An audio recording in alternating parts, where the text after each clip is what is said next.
So 28 years. Time flies when you're having fun, huh? I know. I've been here, I don't know, I haven't been here for 8 years, but it's changed a lot, but it's beautiful. I love this area. So 28 years, does that mean retirement's close? I told Mark Remick the end of the year. Okay, December 31st. So GOATS is your last NAHMS study. It is. Well, it's good to have you here, and it's good to be able to capture some of your knowledge. VS is drastically changing, and as you saw, we have a bunch of new coordinators, so it will be good to get your perspective. So I've got about 15 questions for Lynn, and I kind of have them broken up like prior to the study, NAS turnover, and during the study. So I figure we'll do each little section, and then we can open it up if you guys have questions. Does that sound good to you, Lynn? Oh, it's lovely. Okay. Who's a trooper? Who's the best trooper? All right, question number 1. Lynn, how do you decide on your field staff to help with the study? I don't have to decide. I have what I have, right? Yeah. So we have 2 new VMOs, and they'll be gunners because they're brand new, and Salty Wilson, and so I'll use everybody, the AHTs, AICs, and everybody, and goat people love to talk. So this is actually it's a nice study, I think, because the dairy people won't hold still, and I can't find usually the beef cattle people. So I think the goat people and the horse people these are their pets, so they will love to talk to you. Good. So. Prior to training, what study information do you provide your field staff with about the study? Well, whatever you send me, I'll send out, really. And I haven't had the luxury of any real sit-down training, so usually it's just over the phone and conference calls. Okay. Yeah. Well, we're here to help you with your training with whatever you need, so. Yeah. So I guess, I mean, it kind of answered it, but how do you train them all, or how will you train them all? It's kind of a mixture because I have 2 or 3, well, I have 2 or 3 old-timers, actually 1 now, and some brand new, so some will need a little more hand-holding, and it depends on the stage of their career. Yeah. So. Well, and they're welcome to reach out to us, too, if they're stuck in, Oh, you're great, I know. It's fine. All right. So is there any questions for Lynn for prior to the start of the study? Going once. Well, you know your people, hopefully, or you will know your people. And you can assign, I guess you're going to ask how you assign people. Yes. Them in. Well, I won't jump ahead. Okay. So now we're going to move on to once the NAS turnover is received, so once you have the consent forms, how do you go about assigning NAHMS IDs to your field staff? Geographically, we just look at where people are, and we try to, and I kind of have an idea of the busier areas of the state, and I'll give those people a few less, and I give the gunners a few more. So, and then if I see someone as we're going through the study, if they're struggling getting theirs done, then you start shifting things around, and people have to be willing to help each other, and depends on who's being deployed. Sure. It's sort of a fluid thing, and, right. and the main thing is you just keep track of what's getting done by whom, and just keep in touch with your people. Right. It's all common sense stuff. Sure. So. Well, with the Tableau thing, that is going to make it easier for you. I don't know what that is. Well, you get to see it this afternoon. Okay. It's very exciting. But your folks will be able to kind of see how your state's doing too, and how they're doing with the other states, and you know, it's going to be a cool thing. I'm really excited for that part. All right, so how many operations do you assign each person? It depends on the person and, Sure. and the area and how busy they are. It varies, and it's never been burdensome. Usually it's like between 3 and 5, something like that. That's decent. We've never had a lot in our state of really that I remember. Oklahoma's jealous right now. What? I mean, they have a bunch. They got a big turnover, yeah. I don't know what we'll get this year. Yeah. I mean, I usually think we get NAS gets whatever NAS gets, we get about half of it, and then I'm pretty happy if we can get about 2/3 of what gets turned over. If we can sign them up. Great. Yeah.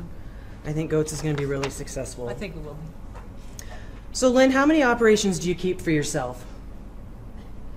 Well, I live in the very southwestern part of the state, so whatever is at my place in west, I'll take, because it's such a big. It's just a matter of how far you have to travel. So I like a lot. I don't get on farms very much, so I'll do as many as I can.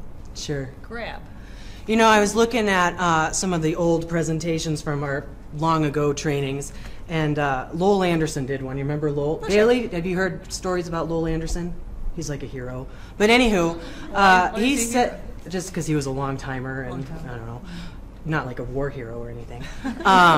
But I was looking at one of his presentations, and he made a comment that he always tries to like make the first trip out in his state, so then he can come back to the field and be like, all right, it took this long, these were some issues, and I thought that was good advice. So That's a if good you're idea. able to, you know, give it a whirl and see. Because the main complaint we always get back from the field is it's just too long. The questionnaires are too long, and you've heard Yeah. this for 20 years. Yep. So I know you're always trying to follow up with previous surveys to see where we are now, and so it's hard to cut back. It is. But We're getting there, though. But don't lie to your people. Don't tell them, this is going to take 15 minutes. It's going to take you like at least an hour and a half. So Right. it takes a long time. Well, and like you said, they are going to be probably chattier than some of the They other are. commodities. So They I are. would plan on more than an hour. Yeah, they like to talk. Yeah.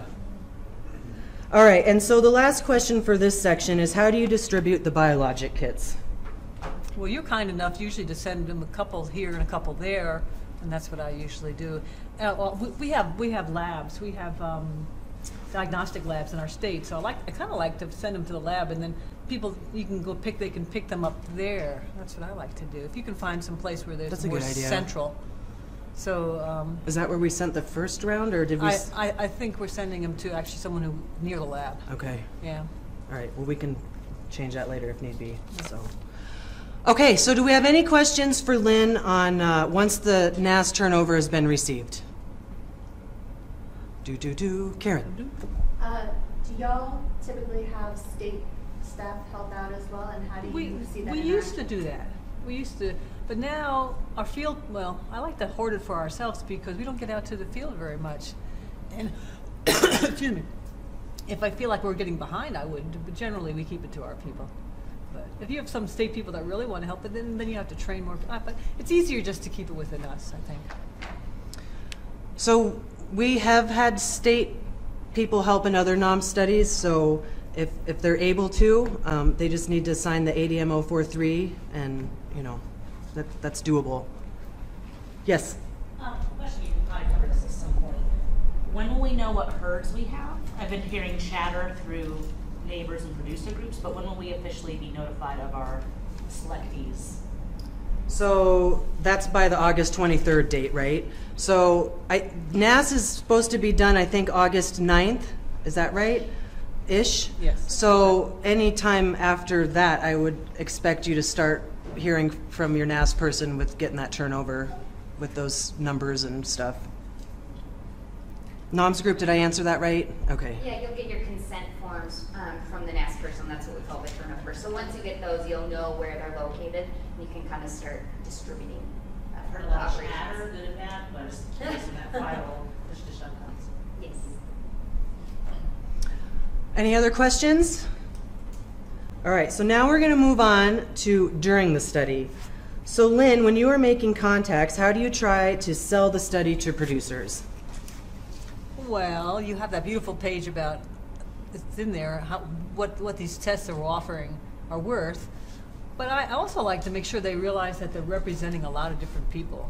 I think that's real important, and make them feel that they've been chosen to represent their industry, and not most people cannot participate, and we really need everybody because they're representing not just their farm, but a section of farms in their state, and I think people appreciate that.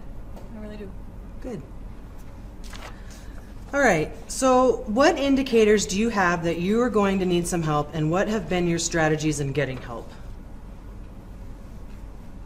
You mean getting it done? Yes.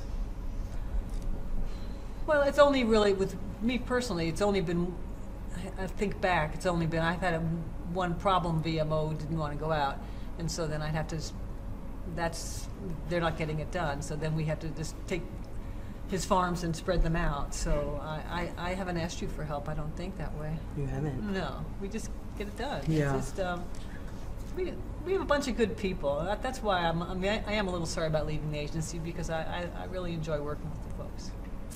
It's going to be a sad day when we don't have you anymore. Oh. All right, so you can use your state if your resources are getting slim and you can use your state. call us. We'll see if we can help you out. What else? Is there any? Potentially neighboring states. Oh yeah, we've been talking about that. So maybe neighboring states, they might, even if they're not in the study, they might be willing to help. And I don't know, we can talk about that. I guess some states have hundreds of. I mean, they have big states like Texas and Oklahoma. Texas and Oklahoma. That's going to be challenging. Virginia's never been overwhelming. I've never felt like we couldn't get it done. Right. And I'm curious to see about this. I'm a little concerned about. It looks almost open-ended. The end of the study now. You had a deadline of December before to get this done. Now it just sort of looks like it's trailing out. Is that what's happening? Yeah, and that was just kind of like a contingency, and and we still don't really know what's happening with California, and there's still stuff going on in Texas. So, go ahead. Did you? So I just wanted to say, I mean, if you can get the data collection done by the end of December, please do it. Yeah. But for the states where you've got people that are going out and rotating, and you don't have the VMOs, then feel free to extend. Yeah, the well, we data do. collection. We have about at least a third of our people at any one time are in California. But, Right. But I really think we should approach it by looking at December. We really want to get this done by December and not push it out. I agree, and that's what when you do your training, Yeah. that should be your message. Okay. So, how do you track field progress? Oh, well, it's been like messy spreadsheets, but now we're going to have this wonderful tableau. Yes, and I So- can't wait to show everybody this afternoon, so we don't have to dive too much into the tracking right now. How often do you ask your VMOs and AHTs for a progress I've been doing update? it weekly. Weekly? Yeah, well, we have a weekly conference call on Mondays, so Okay. I try to. Very yeah, good. You got to keep at them. Yeah, you know. So, and I think we'll ask for progress updates too. I mean, the Tableau will tell us, and we'll be using that to report up to our management too. So, Well, of course you have some procrastinators. So you got, if you don't keep nagging them. well, we're human, I know. So. I know. So I think it's just better to ask people every week how many farms did they get done, how many, Right. I think it's good. I think it's good too. Communication, communication, communication. All right. Do you send out summaries to your staff on the current status of the study? Well, you all do, and then it gets forwarded to us. See, I like to make your job easy, Lynn. Yeah. All right, again, that Tableau, you guys are going to be blown away, but that's really you're just going to be blown away by it, and that will really help you see the progress. All right, what has been the most challenging part of being a coordinator?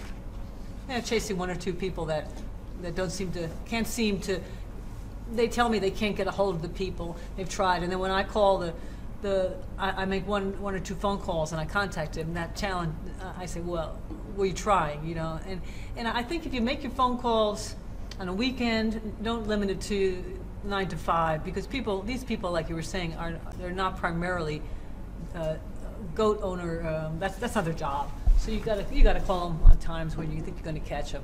So that's been my most challenging thing. Is people say they can't reach them, and then I do. I don't understand.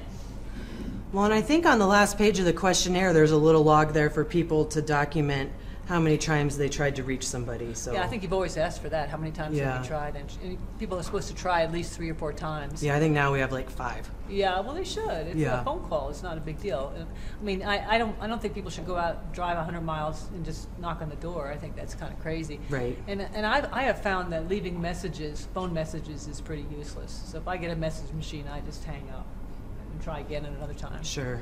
Because they don't respond almost. Yeah, but the email thing might be good. A lot of people Yeah. like email, Yep. so they may respond to email. I We think haven't so. done that before. Nope, this is the first time we've asked for that.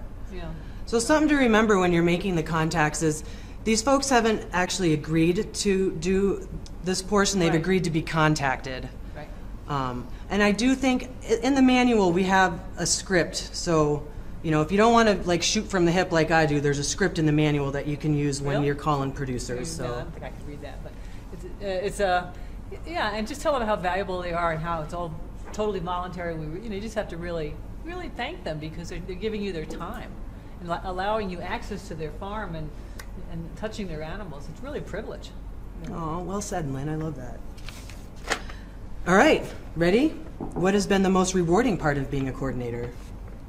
getting to go out to, I'm a coordinator. Just going out to the farms is what I enjoy because I don't get to go out to farms very much and speak to people, and that's and seeing you guys. I was going to say, coming to and Fort Collins. Going to Colorado. Yeah, I like that. So great. And I will be training the next coordinator. Hopefully, she'll stay 28 years. So we'll see.